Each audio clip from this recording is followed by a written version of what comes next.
Hello, everybody. Welcome to this week's episode of the Tech Shift F9 podcast. I'm your host, Maurizio, and this is the podcast that talks about careers transformations, pivots, and paths with some amazing guests that tell us about their story.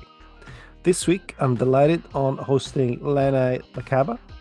She is the CEO of 2XU, a remote executive assistant services company based out of the Philippines and doing great work in the region and beyond. Lena, welcome to the show. Thank you for being here. Thanks for having me, Maurizio. Of course. When I reached out and tried to talk to you about coming on the show, you're very gracious. Thank you for your time and patience. Something that really struck me was how young you started working and how your passion for doing things just seemed to kick in really early, right? I mean, you started working from home at 15, you Mhm. published books at 18, you became a CEO of a company at 20. That's not very usual. So can you share a bit about your early experiences and I guess what inspired you to just take on such responsibility so young? So I am the eldest of four in an Asian country. So which meant that I was basically a second mom to a lot Right. of to all of my siblings, basically. And that meant that I also took responsibility. The word responsibility was like nailed down to my head very, very young, of like, oh, you want to make sure that when you're starting to work, you have to take care of your siblings. And of course, then like the Asian expectation of taking care of your parents when they're at a certain age. So it was that kind of cycle and culture growing up. So when I was around 13, 14, I discovered that, hey, I love writing. I love writing about poems, like essays. I was in our high school journalism club. So I discovered that love for creating things. And then when I was 15 years old, I was maintaining a blog. It was 2011. So it was still Blogspot, even like WordPress didn't even exist yet. Or if did, I never came across it. And I started writing out blogs. I started publishing basically my own work, and then I started getting people who were interested. Of like, hey, I need a ghostwriter. I need like so and so. So for me, at 15 years old, the thought of earning money, when in the Philippines it's not even legal until you're 18, you can't even Right. get a minor job, was very appealing, of course.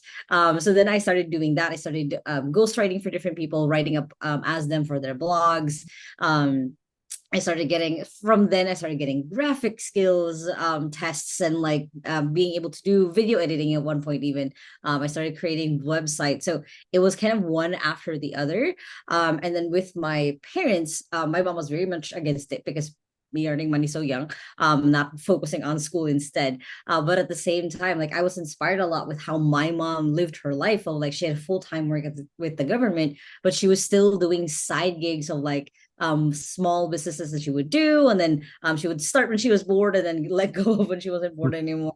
So I kind of like that kind of cycle. So then and since then, that's kind of been just who I've been, like someone who works remotely, someone who works with people who I've never seen before in person, and then working more on creative work as well. Oh, that's amazing. And how was your relationship with school? I mean, how did you find it in your career? Was it a bit of a hindrance, or was it actually a place where you picked up some valuable skills, so to say? Well, when I was 15 here in the Philippines, that was still before we can revise our educational plan. When I was 15, I was just going to start first year of college. That was kind of how weird it was for a little bit. Uh, well, I was just starting college, and I took up, of course, a degree in communication arts. So in school, I was learning how to write better. I was getting feedback from my professors. I was learning how to do creative writing, news writing, all of that good stuff. So it was very much a part of me. Plus, because I was going to a certain school, I didn't have as many hours in school. I think I only did like 20 hours a week of school when I was still in college. So it was very flexible. So in between, of course, my brain getting bored, then I would be doing the jobs. Oh, that's awesome. That's awesome.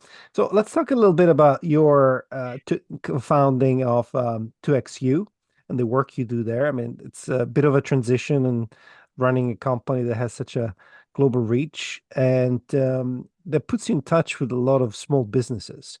So tell us a little bit about what inspired you to launch the company and some of the aims that you have for yourself and for the company.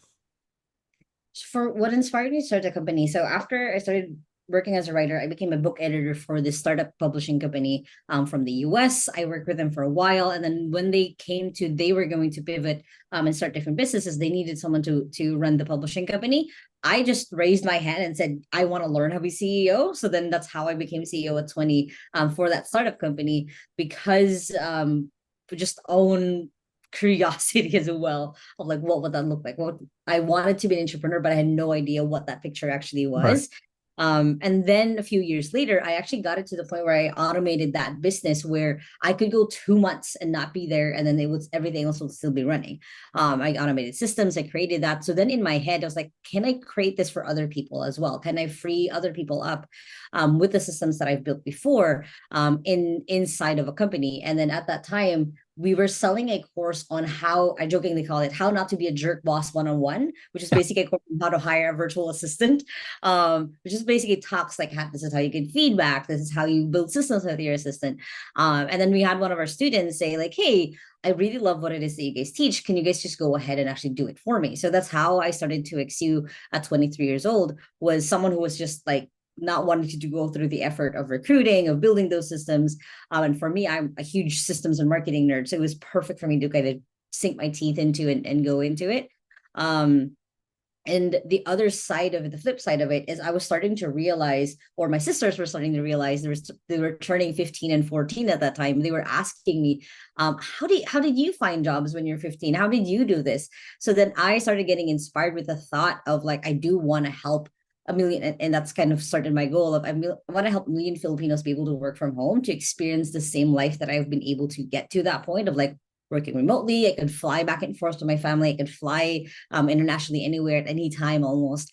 And it started because growing up, my dad worked overseas because in the Philippines, that was the major way to earn money is if Right. you flew overseas, brought money back to the Philippines. And I thought that was the only way for me as well. It's like if I worked for an American company, that was the only way I could earn X, Y, and Z basically. So in my head, I wanted it to be where Filipinos had a choice between going abroad and just having clients abroad, but you were at home. You were able to spend time with your kids because I would only see my dad once or twice a year even. So that's kind of where a lot of this came about, of like that drive that I now have to help a lot of Filipinos, at the same time that drive that I want to give a lot of entrepreneurs that freedom that I started having, where I could go out and not have to worry about the business because everything else is taken care of. So that's kind of the drive the last 4 years. Those two things of like helping my homeland, and at the same time helping entrepreneurs who the struggle I understand, freeing themselves up. Oh, I mean, it's a great niche, and actually probably not a niche, an incredibly expanding market. I mean, obviously, we're seeing remote work has become the norm, or at least something that people aren't worried about anymore from a corporate perspective.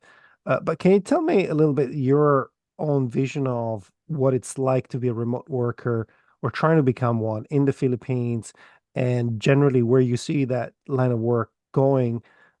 Potentially for some of the even the older folks out there who have never experienced that.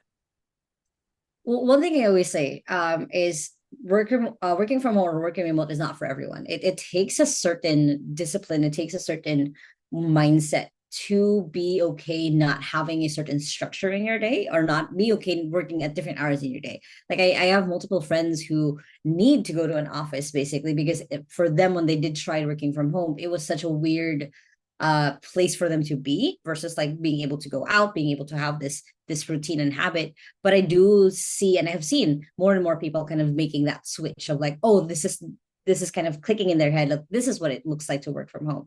And in the future, there'll just be that hybrid mix of people who do need that office and they'll go to that office, and then people who have kind of absorbed and embraced being able to work remotely. Like most of our executive assistants in 2XU, they're able to travel internationally at almost at any time.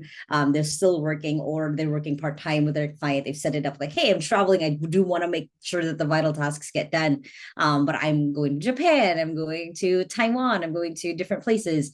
And that's basically the vision that I've been working towards, is again that location and time freedom, not just for entrepreneurs, but also for the employees working with them. And yeah, and something that we'll get back to that, but something that really tickles my curiosity is you were a CEO at such a young age, right? You started at 20 and then you went off and with your own company to XU right now. You learned by doing, I'm sure. But what were some other ways perhaps that you helped yourself in your own self-improvement and education in order to be as effective as possible in your role? Well, the first one is I had a really good mentor. And since then, I've gotten a lot of really good mentors as well. My boss for the publishing company I co-founded 2XU with, he's been, I call him my business dad, because I've been with them for the last 10 years of my life, basically. So that was kind of the biggest pivot. It was like someone who was willing to guide me, because of course, like for me, I'm just someone he's called me a wrecking ball before. I'm someone who just gets things done. So then for him, it was easy for him to guide me through where I wanted to go. Other than that, I am a huge bookworm. I have like, I don't know, I think I've reached 1,000 books in my own room, and I'm living in a studio apartment. In this, I have a lot of books around me. And books like E-Myth, books like Mindset, books like How to Influence and Influence People, that has helped me kind of see and get a picture or a vision of what could lifestyle could look like for me. And of course, I've gone through so many courses. I've gone through videos of like Gary Vaynerchuk. I'm currently following Alex Hormozy. So I have found, and I've said before as well to other people, that success leaves clues. You don't ever have to start from scratch. If you want to create a life for yourself, find people who have what you want and has been where you are, so that it's easy for you to follow that path. Yeah, that makes a lot of sense. And some other activities you're involved with are coaching and content creation. And you talked earlier how you've gone into marketing and digital asset creation and all that. So, how do these activities align with your mission, and what impact do you hope to have on young, aspiring entrepreneurs and their work? Well, I very quickly realized at the start of the pandemic, because when my sister started asking me those questions, like how I started working from home, I just created videos for them. I would literally just whip out my phone, teach them how to do it, and then I would also post it on Facebook. And then that kind of started my journey of learning how to talk on video, because I'm contrary to what you'll see now, I used to be a huge introvert who could not even speak to people. I was so nervous to speak to people on the phone, Wow. or more so on video. So I learned and honed that skill basically of talking on video, started the YouTube channel. Because when I was doing during the pandemic, I started getting invited to a lot of these webinars, like, hey, you're an expert on how to work from home. Hey, you're an expert on like hiring people. Let's have you on a webinar. Let's have you talk. And I quickly learned that it was there was only a limited number of people who could be on those webinars, who could be on those workshops. So then on YouTube, I've reached people all the way to Africa, all the way to North America as well, or Canada. And I've gotten comments from people like, hey, from so and so, love your content. I've learned X, Y, and Z, or like, hey, I was struggling on this one bit and you explained it so well. So with the content creation, with like YouTube, now TikTok, Instagram Reels, everything else, I've learned that I could reach more and more people. Plus, then in the Philippines, I know that when one mom or a older sister like myself learns one thing, it's easy, they're going to teach everyone else in the family how to do it. So then having a video that they can just share was one of the cooler things that they could do. And I've had classmates from high school tell me like, hey, yeah, my sister wanted to learn how to work from home, I just send her your videos. So it's that kind of push that keeps pushing me to make sure that I'm consistent making videos. I'm about to launch a podcast really soon, and more so about it, to dive into talking to other people. So it's been that journey for sure. So that leads me to perhaps a slightly more personal question, if you don't mind, in terms of life-work balance. I mean, you have an incredibly dynamic career. You are getting involved in, obviously, you have your main business, but you're being involved with your coaching, social media, work. How do you make it work? And how do you think generally this work-life balance approach is going to be evolving for yourself over time? When I was in my early 20s, I watched this video from Gary Vaynerchuk where he said, in your 20s are the perfect time to kind of grind because then you do have the energy, you do have the capability for it. So I literally just put my head down and actually work. So I remember I used to work like 80-hour work weeks. When I started to XU, it was the same. Where I was like building up what I wanted it to look like. And I know I've learned now basically how to set myself like, okay, this next 2 weeks are just going to be a grind, and then I know that the next week then I can go further. Like a perfect example was in February I put my head down and work because we were starting to get the momentum of getting more clients again because people came off of their holiday breaks, and then so I grinded, I worked, I built systems, I worked with a lot of our really good people inside of 2XU to automate a lot of things. And then last weekend I was in Singapore for Taylor Swift. So that Right. then I've been able to get to that point now where I know when to grind, when I know it's okay to go, as long as I'm able to successfully delegate things off to people. So I don't have to feel like I'm always just stuck in my room. Other things is I do have habits that I've put in place, like in my calendar. On Wednesday afternoons, for example, I'm taking afternoon off. I'm going on a date with my boyfriend. On Saturdays I still work, but then in the Saturday afternoon I'm playing Dungeons and Dragons with my friends. So I have it integrated in my life where I've put in place ways so I make sure I don't burn out because I've burnt myself out too many times. But I know I Right. wouldn't have gotten to this point in my life if I didn't grind, if I didn't burn out. So it is a balance, and I know it's going to always change. Like later on in my life, once I decide to want to have kids, then it's going to look so much different. So I kind of have that mindset just because of all of the books, all the things I've studied. I know it's going to be an ongoing evolution. It's never going to be just one thing. So I am open always to those changes, to those shifts in my life. I'll have to ask a side question. Mm. Favorite D&D character? Well, I'm currently right now playing a level 14 drow cleric. So Okay. that's That's it. that's how deep it is for me. We'll leave it at that. So, bit of an open question, take it the way you want, but how do you see the work that you're doing changing itself? Not so much the product you're selling, but the actual work that you do changing with all the tools that you've been using and possibly going to be using in the future.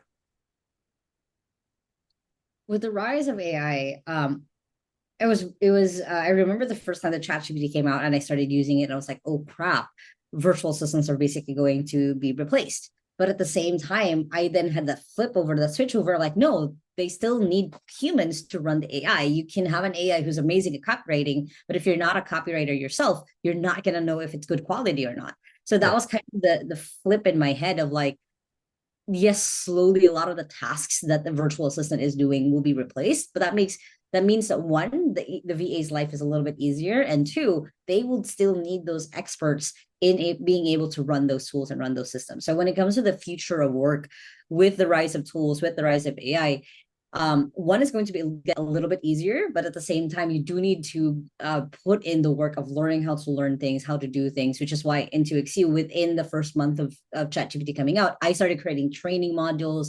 I started creating YouTube videos on how to do it, how to use it. So then for our EAs moving forward, they know how to use it. They, even if they came in totally from like a more office job, they never heard of AI before, they will be eased into learning how to use it. So that's kind of where I see it, is like, even as the rise of everything else, they still need that expert. They still need that human to put in the right prompt to get the right answer from ChatGPT, Bard, whatever it is that they're using. How about yourself? How about you in your own work and activities?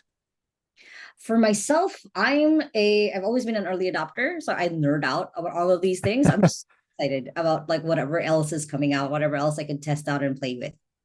In terms of your overall journey, Leanne, I mean, I'm sure you've gone through a lot of challenges, a lot of success, some failures. Are there some particular stories or situations that define the kind of entrepreneur you are today? There's been a lot, but the main one that had to relearn even over and over again, that now have hopefully I finally relearned as a lesson, is that I could build the swankiest systems, I could have the best tools with people, but if I don't know how to work with people right, if I don't hire the right people as well, or have the right clients, I would get nowhere. Like the lesson I'm talking about, like 2 years ago, we had a lot of really good clients, and then I had a lot of really good EAs, but I was still not managing them right. I was still learning, like, okay, this is what that looked like. That's how you give people the opportunity to grow. I was still missing that key piece in my head. And I sadly had to lost like a lot of clients instead of 2XU, because a lot of those EAs left. Or sadly, some of the clients just poached basically the EAs, and I didn't have the security against them doing that. So it was a lot of learning lessons of like making sure that, one, I am working with the right people, and the second is making sure that I have the systems to treat those people right, because the business can grow, the business can change, but if I have the right mindset of like, okay, this is how I want to work with people, then it's going to be, everything else is going to be so much easier. Like 2 years ago, I wouldn't have been able to imagine being able to take time off of work to be able to go to a concert in a different country. But now, right before I left, two of our people said like, hey, enjoy the concert, don't worry about work, we'll take care of things from here. And I'm like, that's a different feeling. Okay, thank God I finally can see freeing myself up to exceed the way that I freed myself up in the publishing company just a little bit easier, just because I can take time off now, versus where I was 2 years ago where I couldn't. And in my own career, one thing that I've learned is just how crucial the hiring process is, particularly in the latter stages of my career. I was fortunate in the early stages. I worked in companies that had a really good funnel for Mm. high quality people. But when you're an entrepreneur, you don't have that funnel. You are the funnel, right? And I'm really interested to understand maybe a little bit more, if you could, about how you go about hiring the right people and good people. Well, the main thing is knowing that people will never be a duplicate of you. They'll only be an extension of you. And that's kind of a very common entrepreneur mistake, where they think like, oh, they need to be as hardworking as me. They need to think the same way as me, but they're not the owners of the business. You are. They have to be just extensions of you, of what you've been able to do at this point, instead of a duplicate of you. Because then what you start thinking of like, oh, this person is my arm in marketing. This person is my left hand when it comes to sales, or like this person is now in my head, for operations. So they're extensions of how you can grow your business, because that's the only way that you can free yourself up. Too many times people get, stuck at a certain point, stuck at a certain number of clients, the way that I was, before I started hiring more managers basically inside of 2XU. But it has to be that mindset shift of, they're not a duplicate of you, they're an extension of you, of who you are, of being able to delegate really well, giving them feedback really well, and keeping in mind that they won't be there forever, just because life won't be there Right. forever. And making sure that you create that growth and connection with them as much as you can while they're there, and setting them up for success for the next thing that they're doing. And doing all that remotely, because obviously your business is remote. I Mm. suppose most of your clients are remote. Isn't that a lot harder than to do that in person? Surprisingly, no, mostly because then, if you think about it, if you had an in-person assistant, you would have to get an office for them. You would have to get like a co-working space, maybe even, to work with them together. Versus like when you're working remotely, you can be in Ibiza drinking cocktails, and your assistants all the way in the Philippines, maybe also at a beach, themselves. Like you guys are doing meetings. It creates that freedom both ways of not having to have extra costs of being in person, extra costs of, waiting for them to arrive in the meeting versus them just popping into Zoom, for example. So it's become easier more and more because of the tools and the things that are coming up in the world, to be able to create that connection back and forth. Fair enough. I really like the philanthropic element of your company. It's inspiring that 2XU aims to help, 10,000 entrepreneurs and 1 million Filipinos work from home. And I can see that you believe that. It's not just marketing speak. So what, I mean, you touched a little bit about it, about the motivations, but I really want to understand how important this is for you as a person, as an entrepreneur. Like I said, it all goes down to giving people a choice between being in an office working 8 hours straight, versus like being able to have this flexibility to spend time with their family. So, for example, for a lot of our executive assistants in 2XC, they're moms. They're taking care of Right. their kids, able to pick up their kids from school, drop them off at school, even at odd times in the day, because they have that flexibility. If their kid is sick, they're able to be there and actually take care of them versus like having to go to work and then make sure that just checking in on them often. They don't have to take like sick leaves or leaves to be able to have a life with their family. And at the same time, like for people like me, for example, who loves to travel, who loves to move around and move about, there's also that choice. And again, it goes back to 8-year-old, 10-year-old Leanne, who barely saw her dad, who loves her dad. And her, my dad now runs a cafe locally, which means that I can see him at any time. But I remember in those very crucial stages of my life where my mom was amazing. She's super mom. She sadly passed 2 years ago, 3 years ago now, actually. Oh my God. Sorry It's to almost hear that. May. Having just my mom kind of be a single mom for a while my dad my dad was gone, I saw how hard it was. I saw how my mom struggled to balance taking care of 4 kids and having a career of her own, and still having a life of her own. So I want to give people that choice of being with their family, of being with the people they love, doing the things that they love, and at the same time having a career or a business that they love doing as well. Yeah, and one last question for you. If you're looking ahead, what's next for you? I'm building an AI agency, so that is the next step for me. Right now, I just got my certification to become an AI consultant just the other day. So I've been Congrats. thank you. I'm slowly building out what that looks like for me of like doing consulting for people and how to integrate AI in their business. Fabulous. Leanne, thank you so much for coming on the show. Thank you. Thank you for having me. Well, folks, that's the end of another episode. Thank you for listening. Stay cool, stay positive,